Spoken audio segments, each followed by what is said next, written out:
Film एक CCTV control centre में शुरू होती है जहां दो महिलाएं अपने नए युवा सहकर्मी के बारे में बात कर रही हैं। उसने ऑफिस के अंदर धूप का चश्मा पहन रखा है जो महिलाओं को अजीब लगता है। अचानक उन्हें दो लुटेरे भागते हुए दिखाई दिए। उनके बॉस को सूचित किया जाता है और वे तुरंत पुलिस को फोन करते हैं। ऑफिस में हर कोई कैमरों के जरिए लुटेरों पर नजर रखता है, लेकिन फिर भी वे गुम हो जाते हैं। जब वे उम्मीद खोने लगते हैं तो नया कर्मचारी उन्हें गली में छिपे लुटेरों की एक क्लिप दिखाता है। उसकी मदद से वे जल्द ही पुलिस की गिरफ्त में आ जाते हैं। कर्मचारी का नाम येओ जंग बू है और उसके पास एक रेयर जेनेटिक कंडीशन है जो उसे धीमी गति में सब कुछ दिखाती है। अपने डिसऑर्डर का उपयोग करते हुए वह ये देखने में सक्षम था कि लुटेरे तेज गति से चलते हुए भी कहाँ गए थे। जंग बू जब 5वीं क्लास में था तब उसने अपने बचपन के क्रश बोंग सुमी के साथ रिले रेस में हिस्सा लिया था। तभी उसने पहली बार चीजों को स्लो मोशन में देखना शुरू किया। उसके माता पिता उसे डॉक्टर सेवेक के पास ले गए, जिन्होंने उन्हें इस डिसऑर्डर के बारे में बताया। एक रेयर डिसऑर्डर जो उसे एक चलती हुई वस्तु में बारीकी से देखने में सक्षम बनाता है जो सामान्य लोग नहीं कर सकते, जैसे कि वह दुनिया को धीमी गति से देख रहे हो। ये साबित करने के लिए कि जंग बू को सच में डिसऑर्डर है, डॉक्टर तेज गति से उस पर बेसबॉल फेंकता है जिसे वह आसानी से पकड़ लेता है। डॉक्टर उसे हर समय धूप का चश्मा पहनने की सलाह देता है। जंग बू के डिसऑर्डर के पता लगने के बाद उसके पिता उसके इलाज के लिए पैसा कमाने के लिए विदेश चले जाते हैं। जंग बू अपनी माँ और छोटी बहन के साथ घर पर रह गया है। उनका दावा है कि डिसऑर्डर एक ही समय में एक आशीर्वाद और अभिशाप रहा है। हालांकि वह हवा से महिलाओं के स्कर्ट को धीमी गति से उड़ते हुए देख सकता था, लेकिन स्कूल में उसके धूप के चश्मे के लिए उसे तंग किया जाता था। उसकी एकमात्र दोस्त सुमी थी जिससे वह प्यार करने लगा था, लेकिन जैसे जैसे समय बीतता गया सुमी को उसकी दोस्त होने के कारण बहुत तंग किया गया और इसलिए उसने उसे छोड़ दिया। उसके बाद जंग बू का कभी कोई दोस्त नहीं रहा। वह अपनी आंखों की रोशनी पूरी तरह से खोना चाहता था, इसलिए वह हर समय टीवी देखता रहता था। उसकी नजरें वास्तव में खराब नहीं हुई, लेकिन उसने के ड्रामा के प्रति एक जुनून पैदा कर लिया। उसने नाटक में एक्टर से सभी सोशल स्किल्स सीखे, लेकिन उनकी प्रैक्टिस करने के लिए कभी घर से बाहर नहीं निकला।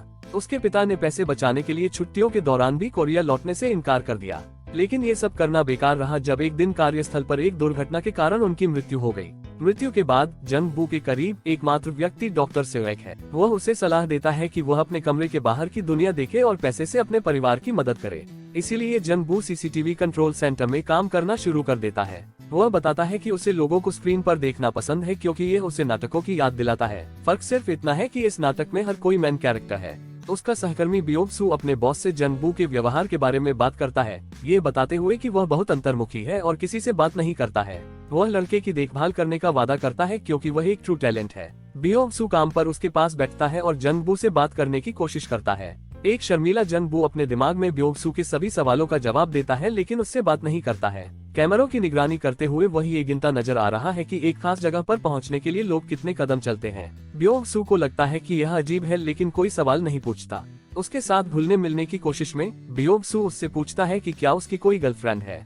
ये जंग बू को सुमी की याद दिलाता है, इसलिए वह अगले दिन उसके घर जाता है। सुमी एक खूबसूरत महिला के रूप में बड़ी हुई है, लेकिन फाइनेंशियल प्रॉब्लम के साथ। लेनदार उसे अपना कर्ज चुकाने के लिए घर बेचने के लिए कहता है। जंग बू उसे दूर से देखता है, लेकिन उससे बात करने से डरता है। उस दिन से वह हर दिन उसे सीसीटीवी कैमरों के जरिए देखता है और उसका डेली रूटीन को याद करता है। रात में वह एक कॉफी शॉप के सामने सोडा पीती है तो वह भी ऐसा ही करता है। वह रास्ते में एक फेंके हुए सोफे पर उसकी नजर देखता है और अगले दिन कॉफी शॉप के सामने उसे घसीटता है। सुमी ने सोफे पर ध्यान दिया, लेकिन उसके बारे में ज्यादा नहीं सोचती। अगले दिन भारी बारिश के कारण वह एक बस स्टॉप पर फंस गई। जंग बू इसे मॉनिटर पर देखता है और बियोग सू के साथ उसकी मदद करने जाता है। वह के ड्रामा की तरह उसके ऊपर छाता डालता है, लेकिन सुमी उसे अजीब आदमी कहते हुए चली जाती है। उसके बाद दोनों डॉक्टर सेवेक के पास जाते हैं और पूछते हैं कि जंग बू सुमी को कैसे इम्प्रेस कर सकता है। वह सुझाव देता है कि जंग बू उसे फूल दे। सुमी को अगले दिन अपने म्यूजिकल ड्रामा के ऑडिशन के लिए देर हो गई। वह मैनेजर को बुलाती है और उसके ऑडिशन के लिए बीच सड़क पर गाना शुरू कर देती है। जैसे ही वह एक सुंदर गीत गाती है, आसपास के लोग उसे घूरते हैं। जंग बू भी फूलों का गुलदस्ता लेकर वहां पहुंचता है। वह गाने के बाद उसे फूल देता है, लेकिन सुमी इसकी सराहना नहीं करती। वह उससे कहती है कि वह रेमन का एक डिब्बा पसंद करेगी और चली जाती है। जंग बू उसका नाम पुकारता है और अंत में खुद को उसके बचपन के सबसे अच्छे दोस्त के रूप में बताता है, लेकिन वह कहती है कि उसका नाम ओह सुमी है, न कि बोह सुमी। ये पता चला है कि जंग बू इतने समय से गलत महिला का पीछा कर रहा है, फिर भी वह उसे अब पसंद करने लगा है। उस शाम वे गलती से एक दूसरे से टकरा गए और सुमी ने जंग बू को अपना किराने का सामान ले जाने के लिए कहा। जाने से पहले सुमी उससे पूछती है कि वह बोह सुमी की तलाश क्यों कर रहा है, जिस पर वह जवाब देता है कि वह उसे स्कूल में पसंद करता था। अगले दिन काम पर जंग बू सुमी को मॉनिटर पर एक फोन कॉल उठाते हुए देखता है। दूसरे छोर का व्यक्ति उसे सूचित करता है कि उसे म्यूजिकल में एक रोल मिला है। वह सड़कों पर कूदती और नाचती है और जंगबू उसे स्क्रीन पर देखता है। उस रात सुमी एक लोकल सड़क किनारे रेस्तरां में जश्न मनाने जाती है। वह जंगबू को बाहर से देख रही है और उसे अंदर बुलाती है। जैसा कि वे बात करते हैं, वह उसे म्यूजिकल की स्क्रिप्ट दिखाती है और उसकी लाइंस की प्रैक्टिस करती है। जंगबू उसके एक्टिंग की तारीफ करता है और उसे अपनी टैलेंट दिखाता है। जल्द ही पूरा रेस्तरां जंगबू को उस पर फेंके गए चम्मचों को पकड़ता हुआ देखता है। अगले दिन जंगबू अपने कदमों की गिनती करते हुए सुमी के पड़ोस में टहलता है। बियोंग सू उसे ऐसा करते हुए देखता है और महसूस करता है कि वह रास्तों को याद करने की कोशिश कर रहा है। घर लौटते समय सुमी जंगबू को अपना इंतजार करते हुए पाती है। वे कई चीजों के बारे में बात करते हुए एक साथ चलते हैं। वह उससे पूछती है कि उसका काम क्या है और पता चला कि वह सीसीटीवी सेंटर में काम करता है और पूरे दिन लोगों को देख सकता है। वे उस कैफे के सामने रुकते हैं जिसे सुमी हमेशा घूरती रहती है। वह बताती है कि कैफे के मालिक पर उसका क्रश है और वह एक कार के मालिक होने के बारे में बताती है। चिढ़ा हुआ जंगबू काफी देर तक मालिक को घूरता रहता है। उसने उसे इम्प्रेस करने के लिए उसे राइड पर ले जाने का मन बना लिया है। वह काम पर सभी से पूछता है कि क्या उनके पास कार है उधार लेने की उम्मीद में। हालांकि उनमें से किसी के पास नहीं है। घर लौटते समय लेनदार सुमी से मिलती है।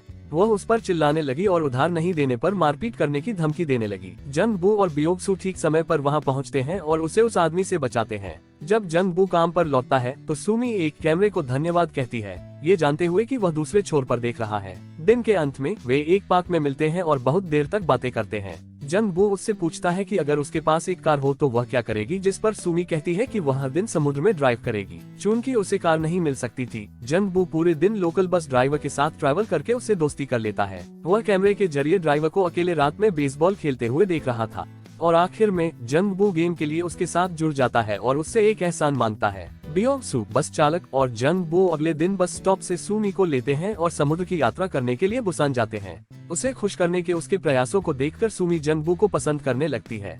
उनकी बस को सीमा पुलिस द्वारा रोक दिया जाता है, जो एक जिले की बस को दूसरे जिले में जाने की अनुमति नहीं देती है। नाराज सुमी पुलिसकर्मी से लड़ने की कोशिश करती है, जबकि बियोंग सू उसे शांत करता है। उनका प्रयास व्यर्थ है क्योंकि दिन के अंत में उन्हें समुद्र में पहुंचे बिना घर लौटना पड़ता है। जंगबू का बॉस उन्हें शहर के आसपास महिलाओं के अपहरण के हाल के मामलों के बारे में बताता है और उन्हें हर समय हाई अलर्ट पर रहने के लिए कहता है। तभी जंगबू ने एक मॉनिटर पर सुमी को नोटिस किया, लेकिन वह ठीक बाद में गायब हो गई।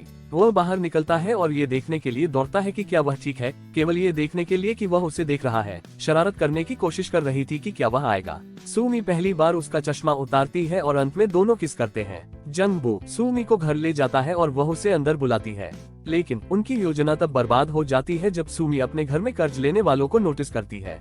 पैसे वापस करने की धमकी देकर वे उसका सामान इधर उधर फेंक देते हैं। जंगबू उसके पास दौड़ने की कोशिश करता है, लेकिन अचानक नीचे गिर जाता है क्योंकि उसकी नजरें धुंधली हो जाती है। पुरुषों के जाने के बाद जंगबू और सुमी बात करने बैठते हैं। फेंके गए सामान के ढेर में वे चित्र हैं जो जंगबू ने सुमी के लिए बनाए थे जब वे स्कूल में थे। सुमी ने बताया कि उसने उससे एक अलग लड़की होने के बारे में झूठ बोला क्योंकि वह नहीं चाहती थी कि उसकी तुलना उसके बचपन वाले रूप से की जाए। जंगबू पूरे समय चुप रहता है क्योंकि सुमी मुस्कुराते हुए चित्रों को देखती है। वह अगले दिन डॉक्टर सेवेक के पास जाता है, उसे सूचित करता है कि उसकी नजरें धुंधली हो गई हैं। ये पता चला है कि समय के साथ उसका डिसऑर्डर खराब हो गया है, जिसके कारण वह जल्द ही अपनी नजरें खो देगा। जंगबू को पता था कि एक दिन वह अंधा हो जाएगा, इसलिए वह हर जगह कदम गिनता था ताकि जब वह पूरी तरह से अपनी नजरें खो देगा तो यह उसके लिए आसान होगा। जहां जंगबू अपनी बिगड़ती नजरों से परेशान है, वहीं सुमी अपने कर्ज को लेकर चिंतित है। वह अपना घर बेचती है और अपने लेनदारों को वापस भुगतान करने के लिए पर्याप्त धन इकट्ठा करती है, लेकिन अब उसके पास रहने के लिए जगह नहीं है। जंगबू उसे स्क्रीन पर देखता है जब वह अपने सामान के डिब्बे के साथ एक दुकानदार से बात करती है। अचानक उनके सहकर्मी ने एक कार को संदिग्ध रूप से उसी क्षेत्र में चक्कर लगाते देखा। वह इसकी नंबर प्लेट को करीब से देखती है और नोटिस करती है कि कार एक किडनैपर की है। वह बॉस को सूचित करती है और पुलिस को तुरंत सूचित किया जाता है। हालांकि वे कार को खो देते हैं और उसी समय जंगबू सुमी को खो देता है। वह घबरा जाता है और उसे खतरे से बचाने के लिए दौड़ता है। रास्ते में उसकी नजरें पूरी तरह चली जाती है और बाइक से गिर जाता है। बियोंग सू कैमरों के जरिए ये नोटिस करता है और उसकी मदद के लिए दौड़ता है। दूसरी ओर सुमी के पास एक अजीब आदमी आता है जो उसका हाथ पकड़ लेता है, लेकिन इससे पहले कि वह उसे दूर ले जा पाता, जंगबू उनकी ओर दौड़ना शुरू कर देता है। किडनैपर भाग जाता है, लेकिन जंगबू लगभग एक बस से टकरा जाता है। पुलिस आती है और सुमी को पूछताछ के लिए ले जाती है। अब जंगबू सड़कों पर अकेला रह गया है और बियोंग सू द्वारा उसकी मदद की जाती है। वह अपने दोस्त को पकड़कर रोता है, अपनी नजरें खोने पर टूट जाता है। घटना को कई दिन बीत चुके हैं। सुमी अपने जीवन में बिजी हो जाती है और जंगबू से कांटेक्ट नहीं करती। जब भी उसकी याद आती है तो वह अक्सर सीसीटीवी कैमरे को देखती है। कुछ महीने बाद उसने जंगबू को अपने पसंदीदा कैफे के अंदर देखा। वह खुशी खुशी उसके पास आती है और अपना हाथ हिलाती है, लेकिन चौंक जाती है जब जंगबू अपनी छड़ी निकालकर दूसरे रास्ते पर चला जाता है। वह शहर के चारों ओर उसका पीछा करती है और अंत में एक आर्ट गैलरी में पहुंचती है जो उसके चित्रों से भरी होती है जिसे जंगबू ने बनाया है। जंगबू द्वारा बताया जाता है कि उसने अपनी नजरें खो दी है, लेकिन वह अभी भी उससे याद करता है। अगले दिन सुमी फिर उसका पीछा करती है, लेकिन इस बार वह उससे पूछता है कि वह कहाँ जाना चाहती है। उसे पता चलता है कि वह उसे महसूस कर सकता है और फिल्म दोनों के गले मिलने के साथ समाप्त हो। इस तरह के और वीडियो के लिए सब्सक्राइब करें, नोटिफिकेशन चालू करें और चैनल की मदद करने के लिए लाइक करें। देखने के लिए धन्यवाद।